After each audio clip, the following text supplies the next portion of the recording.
Welcome to the all viewers and the well-wishers of the world. Purpose of my lecture is to learn the knowledge from the word and return the knowledge to the word. The motto of my lecture is learn, earn and return. I have learned a lot, earned a lot, and now it's the time to return a lot to the word from where I have got all this knowledge. The topic of today is wax in the ears. It's a very common topic, and many people do have it in their life once or twice. So, wax in the ears, or it is called ear wax, but technically speaking, it is the cerumen, which we medically related people say. Cerumen is a brown, orange, red, yellowish, or grey waxy substance made by the God Almighty. It is secreted in the ear canal of the humans and the other mammals.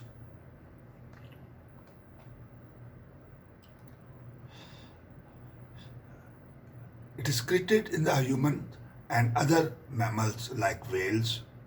It protects skin of the human ear canal, consists in assists in cleaning and lubrication. One have to think that the why God Almighty have made this wax. Basically, it is volatile in nature and its smell is so repelling for the insects that any insect who tries to get inside the ear canal and that runs away because of its repellent smell, and that's why the insect cannot reside inside the ear. For the God provides the protection against bacteria, fungi, insects, and the water. Earwax consists of the dead skin cells, hair, and secretions of the cerumen by the ceruminous and sebaceous glands of the outer ear canal, and that is constantly producing this cerumen. Major components of the earwax are long chain fatty acids, both saturated and unsaturated, and that is about 12 to 20%, and the keratin, which makes about 60% of this earwax composition. Alcohol, squalene, and cholesterol also contribute to some extent, about 6 to 9% in making of this wax. Now, if you look at this, here is the ear and here is the ear canal. That is diagrammatically.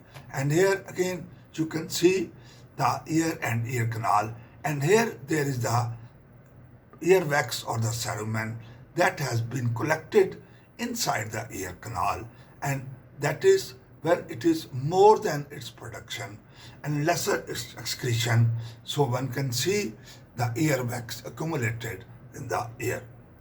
Now, if you just look at this, again, this is the earwax, and here it is the actually earwax, which looks like this, brown, and that is coming out from the ear of a human being. Now, physiology, cerumen is produced in the outer third of the cartilaginous portion of the ear canal. As you know, the ear canal have got two portions. One is the bony portion and other is the cartilaginous. The bony portion is fixed with the skull, and the cartilaginous portion that one can move with the ear pinna. So, wax is a mixture of the viscous secretions from the sebaceous glands and less viscous from the modified apocrine sweat gland, which are called ceruminous glands. It is volatile and repellent in nature, so do not allow any insect to enter, as I have already told you before. So excess or compacted cerumen is built up of the earwax that causes blockage in the ear canal, but most of the people do not have this because of the repellent nature and the volatile nature of the wax. Whatever is formed, that just goes away automatically by the God Almighty's auto cleansing system.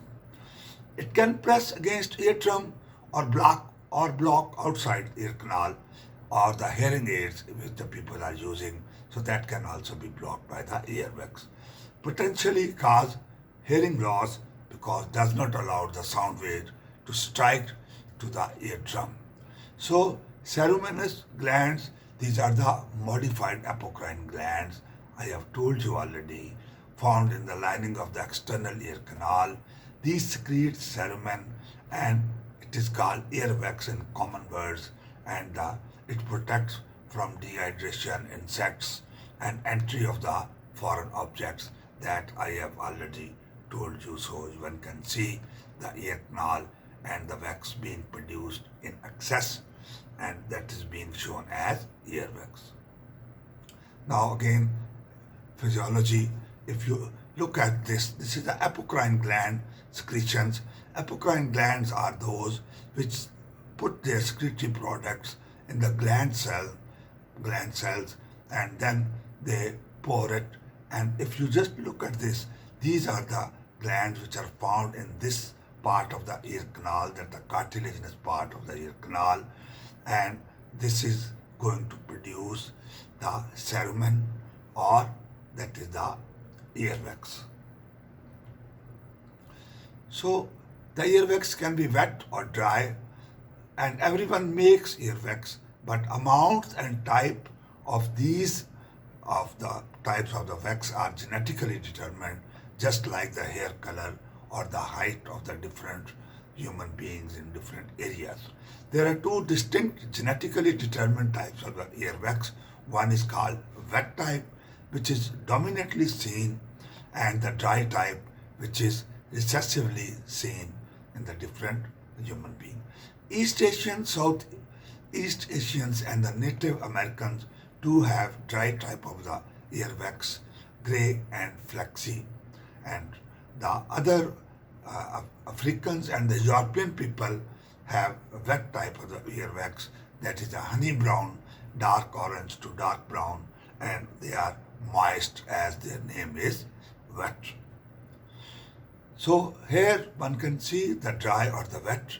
The wet, as one can appreciate, that have got some brown type of color, and the dry is white, flaky. Here again one can see the different colors of the wax which is being produced in the different human beings. So again one can see the dry or the wet earwax, as one can appreciate the wet which looks wet and the dry which looks dry. Now, cerumen type is used by the anthropologist to track human migratory pattern like those of Inuit. In Japan, wet type earwax is seen more in the Ainu in contrast to the Yamato majority. The wet type earwax is biochemically different from the dry type by its higher concentration of the lipid and pigment granules, so it looks like wet. Wet type has about 50% lipid, while the dry type has about 20% lipid. So that's why they make the wet, and they are called dry or wet according to the content of the earwax. A specific gene determines whether people have wet or the dry earwax. The difference in the cerumen type is a single base change in a gene which is called ATP binding cassette C11 gene, specifically in RS17822-931. Wet type earwax is associated with the armpit odor, which is increased by the sweat production. 30 to 50% of the South Asian, Central Asian, and Pacific Islander have dry type of cerumen. Now, there are 3 apples in the world that has changed the world. That is, one apple which was eaten by the Eve and we were expelled from the heaven. The other that fallen on the Newton, which made it the rule of gravitational. And the third was created by the Steve Jobs, who made the Apple, and that has just revolutionized the computer industry. So these are the 3 apples which have got their importance in the history. Function of the earwax, that is cleansing, lubrication, and antimicrobial effects. So it will not allow anything to reside there, it just kill that. Then cleansing, if you look at this cleansing, the natural cleansing of the ear canal occurs by conveyor belt process of the epithelial migration aided by the jaw movement, which I have told you already that the auto cleaning mechanism of the God Almighty that is being helped by the jaw movement and the ear canal, whatever that is being produced, that is made out by the conveyor belt process of the epithelial migration and their turnover. Also assist dislodging debris attached to the walls of the ear canal and helps expulsion. Cells formed in the center of the tympanic membrane migrate outward from the umbo at a rate of fingernail growth.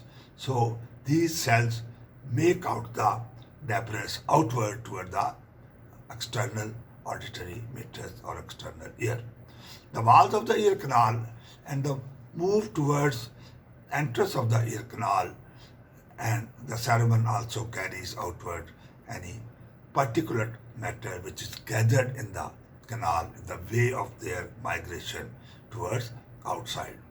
So here one can see the cleansing process from this eardrum. As you can see, there is umbo, and from here the cells, that is umbo, from where the cells just come out and that push the everything which is in the way of the ear canal toward outside in the form of earwax.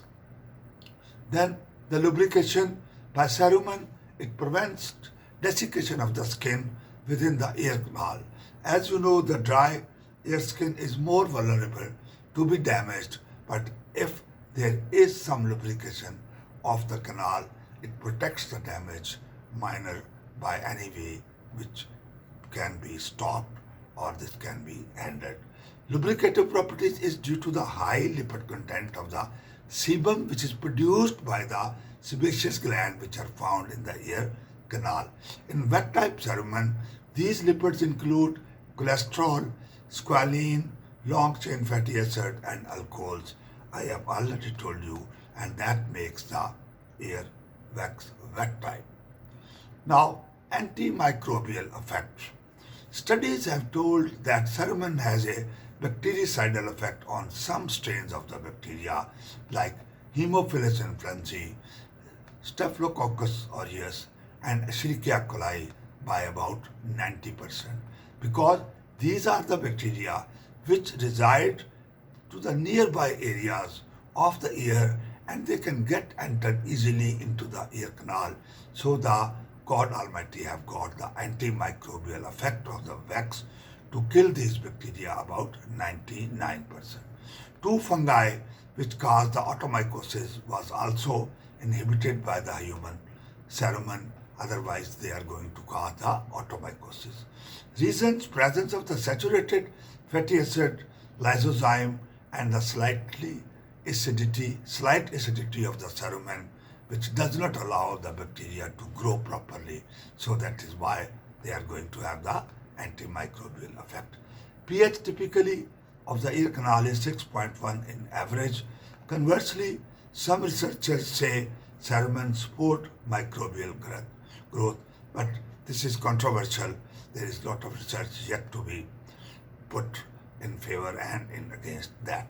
Some cerumen samples have bacteria. The bacteria were mostly commensals, which I have told you that comes from the nearby area to reside there, but sometimes they do not cause any problem, but sometimes they can cause the problem.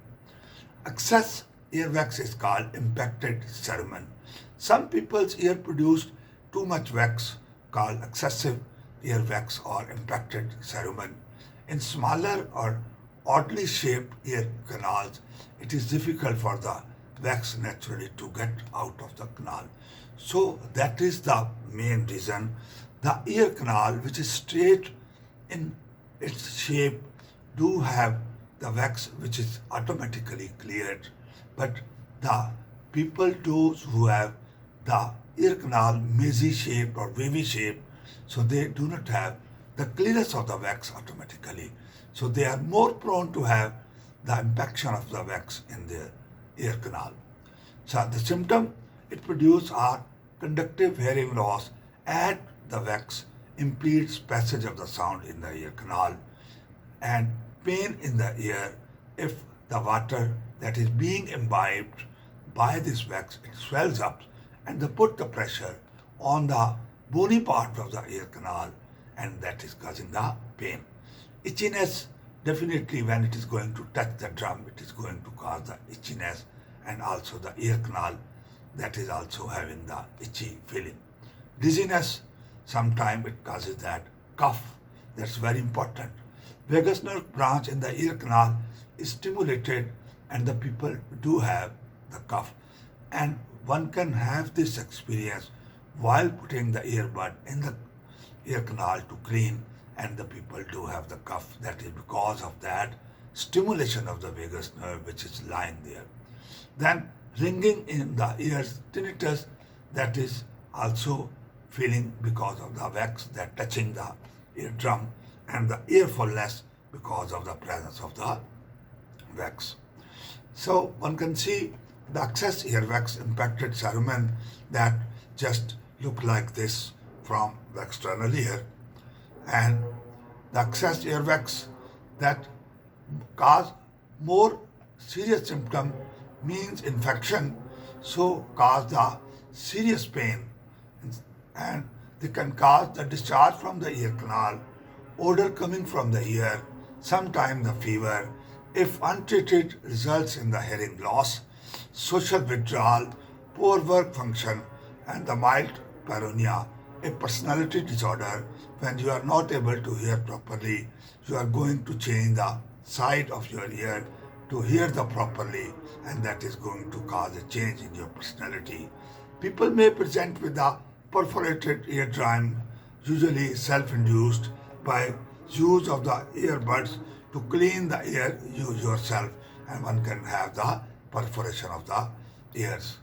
Excess earwax on physical examination, the visibility of the tympanic membrane is blocked by the excessive cerumen. Hearing returns completely normal after impacted earwax is removed, because that was the main reason of causing the hair loss. Hearing aid also cause increased earwax impaction. They prevent earwax removal from the ear canal, causing blockage or impacted. It is responsible for causing about 60 to 80% of the hearing aid problem. So one can see the wax in the hearing aids that have to be cleaned by proper way so that you can have the proper hearing. The hearing waves are going to get entered through the hearing aid to strike on the drum. Then earwax get into the hearing aids, even vents and receivers, that degrades the components inside the hearing aid due to its acidic nature. The most common cause of the infection is use of the cotton swab. Other objects such as bobby pins and rolled napkins corner, that is also impacted in the ear. These can remove superficial wax but pushes the rest of the wax deeper into the ear canal towards the eardrum. Hearing aids and the earplugs users are also more prone to earwax blockage. And here one can see the earplugs, and these are also very favorable for impaction of the earbuds. This picture is very important to see and just to have the impact in his life.